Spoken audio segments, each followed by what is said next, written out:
ការចាប់ផ្ដើមខ្លាយជានប៊ីនិងសញ្ញានៃសុភមង្គលនប៊ីសល្លឡោះអាឡៃហ៊ីវ៉ាសល្លាមបានចាប់ផ្ដើមមានការព្រួយបារម្ភពីអ្វីដែលលោកបានឃើញពីភាពវេទនានិងអំពើខុសឆ្គងរបស់ពួកគេហើយលោកមានបំណងចង់ដកខ្លួនចេញពីពួកគេនិងស្វែងរកភាពឯកោជាមួយការគិតរបស់លោកអំពីមធ្យោបាយដែលអាចជួយសង្គ្រោះពួកគេពីទុក្ខព្រួយនិងការបំផ្លិចបំផ្លាញនេះការព្រួយបារម្ភនេះបានកើនឡើងកាន់តែខ្លាំងហើយបំណងប្រាថ្នានេះកាន់តែខ្លាំងឡើងជាមួយនឹងការឈានចូលដល់វ័យចំណាស់ហាក់ដូចជាមានអ្វីមួយកំពុងនាំលោកទៅរកភាពឯកោនិងការផ្ដាច់ខ្លួនពីគេលោកក៏បានចាប់ផ្ដើមស្នាក់នៅឯល្អាងភ្នំហេរ៉ាដែលល្អាងនេះស្ថិតនៅក្នុងភ្នំនូរដើម្បីគោរពសក្ការៈចំពោះអល់ឡោះស៊ុបហានាហ៊ូវតាអាឡាតាមសាសនារបស់នប៊ីអ៊ីប្រាហ៊ីមអាឡៃហ៊ីសឡាមក្នុងពេលយប់លោកធ្វើបែបនេះរយៈពេល1ខែក្នុងមួយឆ្នាំនោះគឺខែរ៉ាម៉ាឌននៅពេលដែលលោកបានបញ្ចប់ការស្នាក់នៅរបស់លោកនៅចុងខែនេះលោកនឹងត្រឡប់ទៅទីក្រុងម៉ាកាវិញនៅពេលព្រឹកដើម្បីដើរតាវ៉ាហ្វជុំវិញកាបាបន្ទាប់មកត្រឡប់ទៅផ្ទះរបស់លោកវិញលោកធ្វើបែបនេះអស់រយៈពេល3ឆ្នាំនៅពេលដែលលោកមានអាយុ40ឆ្នាំដែលជាអាយុនៃភាពពេញលេញហើយជាអាយុដែលបណ្ដានប៊ីភាគច្រើនត្រូវបានចាត់តាំងមកសញ្ញានៃភាពជានប៊ីនិងដំណឹងនៃសុភមង្គលបានចាប់ផ្ដើមលេចឡើងលោកចាប់ផ្ដើមឃើញសុបិនល្អៗដែលសុបិននោះคล้ายជាការពិតឃើញពន្លឺនិងឮសំឡេងលោកបានមានប្រសាសន៍ថាខ្ញុំពិតជាស្គាល់ដុំថ្មមួយដុំនៅម៉ាកាដែលធ្លាប់គោរពខ្ញុំដែលធ្លាប់ឲ្យសាឡាមដល់ខ្ញុំមុនពេលដែលខ្ញុំត្រូវបានចាត់តាំងឬជ្រើសរើសជានប៊ីវ៉ាហ៊ីបានចាប់ផ្ដើមមកដល់នៅក្នុងខែរ៉ាម៉ាឌននៃឆ្នាំទី41ខណៈពេលដែលលោកកំពុងស្នាក់នៅក្នុងល្អាងភ្នំហេរ៉ាដើម្បីរំលឹកសៀកៀតនិងធ្វើអ៊ីបាដាតចំពោះអល់ឡោះស៊ុបហានាហ៊ូវតាអាឡារំពេចនោះមានទេវតាម៉ាឡៃកាត់ជីប្រអ៊ីលបានមកជួបលោកដោយនាំយកវ៉ាហ៊ីភារកិច្ចជានប៊ីអ្នកស្រីអាអ៊ីសាបាននិយាយរឿងនេះដោយលម្អិតថាការចាប់ផ្ដើមដំបូងនៃវ៉ាហ៊ីដែលមកលើនប៊ីសល្លឡោះអាឡៃហ៊ីវ៉ាសល្លាមគឺជាការយល់សុបិនល្អនៅពេលគេងលោកមិនដែលឃើញការយល់សុបិនណាមួយលើកលែងតែវាកើតឡើងដូចជាពន្លឺពេលព្រឹកយ៉ាងច្បាស់ក្រឡែតបន្ទាប់មកលោកចូលចិត្តភាពឯកោ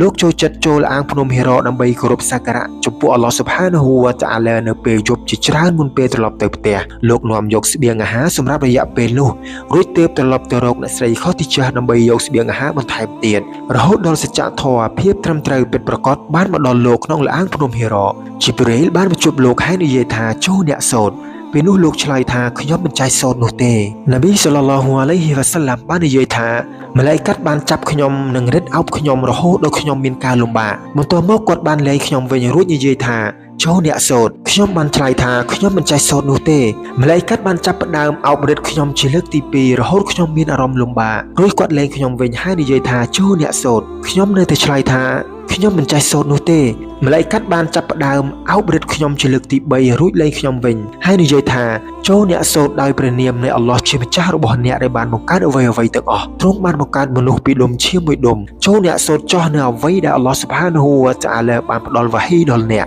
កហើយម្ចាស់របស់អ្នកទ្រង់មហាសប្បុរសបំផុតដែលទ្រង់បានបង្រៀនតាមរយៈការកត់ត្រាដោយស្លាបពកាហើយបានបង្រៀនមនុស្សពីអ្វីដែលពួកគេមិនធ្លាប់បានដឹងរួចមកនប៊ីសល្លឡោះអាឡៃហ៊ីវ៉ាសល្លាមក៏បានត្រឡប់មកវិញដោយភ័យញាប់ញ័រជាខ្លាំងហើយបានចូលទៅជួបអ្នកស្រីខូទីចាស់រួចនិយាយថាចូលដណ្ដប់ភួយឲ្យខ្ញុំចូលដណ្ដប់ភួយឲ្យខ្ញុំពួកគេបានគ្របដណ្ដប់ឲ្យលោករហូតដល់ភាពភ័យខ្លាចបានបាត់ទៅលោកនិយាយទៅកាន់អ្នកស្រីខូទីចាស់ដោយប្រាប់នាងអំពីរឿងរ៉ាវដែលបានកើតឡើងពិតណាស់ខ្ញុំបានភ័យខ្លាចសម្រាប់ខ្លួនឯងអ្នកស្រីបានឆ្លើយថាទេស្បត់នឹងអល់ឡោះជាម្ចាស់អល់ឡោះទ្រង់មិនធ្វើឲ្យអ្នកអាម៉ាស់ឡើយអ្នកជាមនុស្សដែលថែរក្សាចំណងសាច់ញាតិជាអ្នកដែលជួយអ្នកទន់ខ្សោយផ្ដល់ឲ្យអ្នកខ្វះខាតទទួលរាក់ទាក់ភ្ញៀវដ៏ល្អនិងជួយមនុស្សក្នុងរឿងដែលសុចរិតអ្នកស្រីខូទីចាស់បាននាំនប៊ីសល្លឡោះអាឡៃហ៊ីវ៉ាសល្លាមទៅជួបវ៉ារកោះប៊ីននូហ្វាល់ដែលជាប្អូនជីដូនមួយរបស់អ្នកស្រីដែលជាអ្នកដែលកាន់សាសនាគ្រិស្តនៅសម័យមុនអ៊ីស្លាមគាត់បានសរសេរជាភាសាហេប្រ៊ូនិងសរសេរពីគម្ពីរអ៊ីនជីលជាភាសាហេប្រ៊ូតាមការចង់របស់អល់ឡោះស៊ុបហានាហ៊ូវតាអាឡា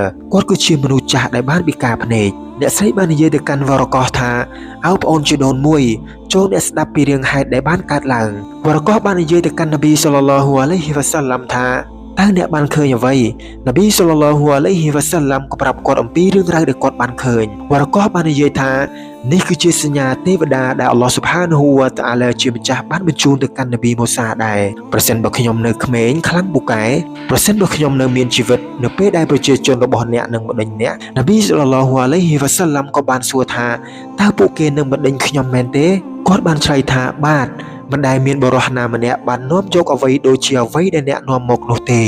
លើកលែងតែគេត្រូវបានប្រឆាំងប្រសិនបើខ្ញុំនៅមានជីវិតដល់ថ្ងៃនោះខ្ញុំនឹងជួយអ្នកយ៉ាងសកម្មជាទីបំផុតក្រោយមកមិនបានយូរប៉ុន្មានវ៉ារកោះក៏បានទទួលមរណភាពហើយវ៉ាហ៊ីក៏បានផ្អាកមួយរយៈ